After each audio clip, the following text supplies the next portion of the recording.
날마다 말씀과 동행하는 동행 묵상입니다. 5월 12일 월요일이고요. 에스더서 1장 1절에서 22절 본문입니다. 오늘부터 구약 에스더서 묵상이 시작됩니다. 간단하게 에스더서의 서론을 살펴보면 이렇습니다. 기원전 5세기경 예수님 오시기 전이죠. 페르시아 제국 시기 아하수에로 왕의 통치 기간을 중심으로 전개됩니다. 이 페르시아 제국은 오늘날 이란 지역입니다. 그래서 바벨론 포로기를 맞이하면서 많은 유대인들이 이 페르시아 제국의 포로로 끌려오고요. 여러 지역에 흩어져서 살고 있었던 것이죠. 그래서 에스더와 모르드게는 바벨론 포로로 끌려간 그 이후에 유대인 후손으로서 페르시아에서 생활하면서 유대인 공동체를 이루었다라고 이해하셔야 합니다. 아하수에로 왕 치하에서 정치적 음모와 관료 체계가 잘 보여지는데요. 특별히 하만이라는 자의 유대인의 박해 계획은 이 소수 민족에 대한 핍박으로 이어집니다. 그래서 굉장한 갈등과 이 혼란을 보여주죠. 그래서 유대인이 멸절 위기에 직면하게 되는 겁니다. 그래서 이 에스더라고 하는 책은 직접적으로 하나님에 대한 이름이 등장하고 있지 않기 때문에 이것이 성경으로서의 어떤 그 가치나 이런 게 있느냐라고 하는 논쟁들이 있는데요. 하나님 말씀입니다. 그리고 정경으로 채택이 되었고 지금도 많은 사람의 사랑을 받고 있는 그런 책이죠. 그래서 그 이 에스더서는 이 환경 이제 이 하나님께서 흩어진 백성들을 어떻게 섭리하시는지에 대한 이야기죠. 지키시고 보호하시는지 그런 하나님의 섭리를 볼 수 있는 책입니다. 오늘은 에스더서가 왕비로 등극하게 되는 서막으로서 그 배경이 묘사되고 있는 에스더서 1 장입니다. 자 1 절에서 9 절입니다. 자 내용 보시면은 페르시아 아하수에로 왕의 부하 명예 사치를 보여주고 있는 장면입니다. 1 절에서 그는 127 지방이나 다스렸습니다. 굉장히 영토가 넓었고요. 그 4 절에서 보면은 180일 동안 그 영화로운 나라의 부함과 위엄의 혁혁함을 나타내는 잔치를 벌입니다.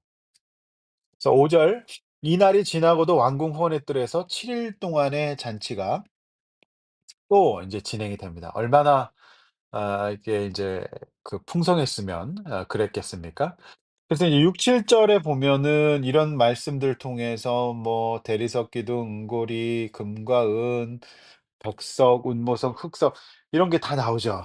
그러니까 이 어떤 휘황찬란한 분위기 그걸 볼 수 있고요. 이곳에는 7 절에 보면은 어주가 한이 없다는 이제 이 단어가 나오죠. 알코올입니다. 그러니까 이제 분위기 좋고 너무 화려하고 그러니 여기 인제 술이 빠질 수 없겠죠. 이제 9 절에 보면 당시 법도가 남녀가 유별하였기에 왕후는 따로 여인들을 위하여서 인제 잔치를 여인들을 위하여 베푸는 것을 볼 수가 있습니다. 성경은 하나님이 어떤 분이신지에 대해서 주된 우리가 묵상을 하게 되죠.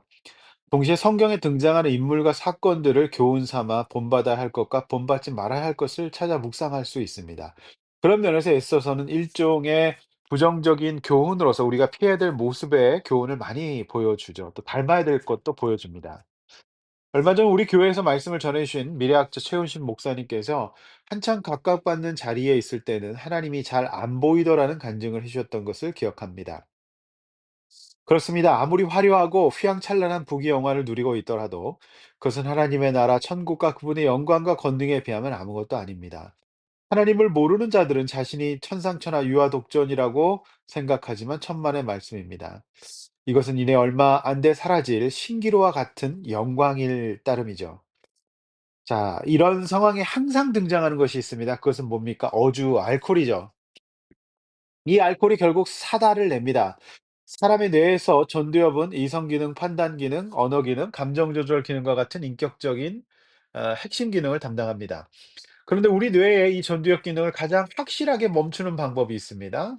그것은 당연히 뇌에다 물리적 타격을 주는 것이죠. 또 그렇지 않고 물질로 타격을 주는 가장 확실한 방법인데 그것이 바로 음주입니다. 그래서 멀쩡하고 착하던 사람이 내성적인 사람이 술을 먹으면 완전히 다른 사람이 되는 겁니다.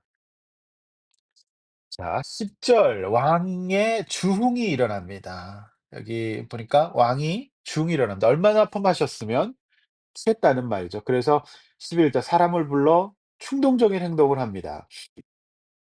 왕후 와스티를 부릅니다. 그래서 그의 아리따움을 그 용모가 보기 좋기 때문에 한번 이제 '드러내었으면 좋겠다.' 이런 충동이 올라오는 거죠. 그러나 12 절에서 왕후 와스티는 교양이 있었던 분인 것 같습니다. 그래서 왕후 와스티는 내시가 전한 명령을 따르기 싫어합니다.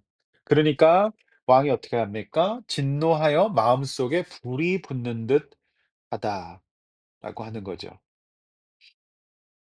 음주로 인하여 전두엽 기능이 완전히 멈추었고 그의 감정의 충동성이 전혀 절제되고 있지 못했던 것입니다. 성도 여러분, 그래서 지나친 음주는 우리 뇌 건강에 먼저 좋지 않습니다. 경건에도 도움이 안 되지만 이것이 무슨 구원의 조건이 되는 것은 아닙니다. 그러나 모든 건강의학자들은 금주가 건강의 필수적인 조건이라고 한결같이 말하더군요. 이런 절제가 오늘 본문의 왕과 같은 결정적이고 충동적인 실수를 줄이는 방법입니다.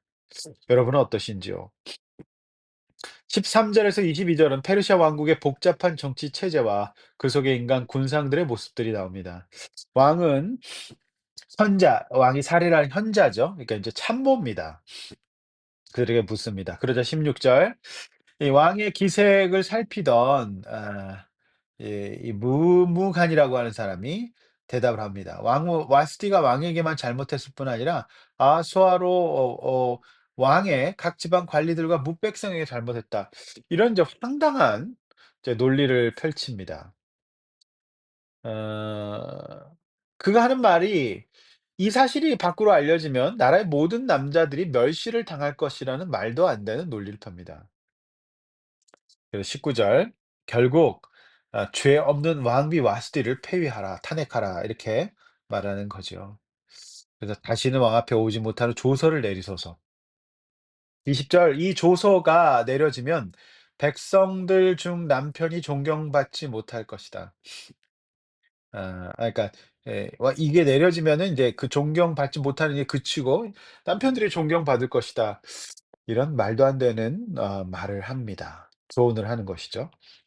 근데 안타깝게도 21절 음 왕과 지방관들이 그 말을 옳게 여깁니다. 그래서 이렇게 무무간에 이 조언이 집행되는 것이죠. 오늘 이 본문에서 우리가 얻을 수 있는 또 하나의 교훈은 이거죠. 우리가 책임자가 아닌 하급 직원, 즉 누군가를 모셔야 되는 위치에 있을 경우 내가 어떻게 처신해야 되는가의 문제입니다. 세상 사람들은 옳은 절대적 기준이 없습니다. 그저 모든 조언의 목적이 자기 자신에게 이익이 되는가에 맞춰져 있기 때문이죠. 결론적으로 이 왕은 권능을 많이 갖고 있었음에도 불구하고 불행한 왕이었습니다. 그래서 좋은 왕에게는 좋은 참모들이 있는 거죠.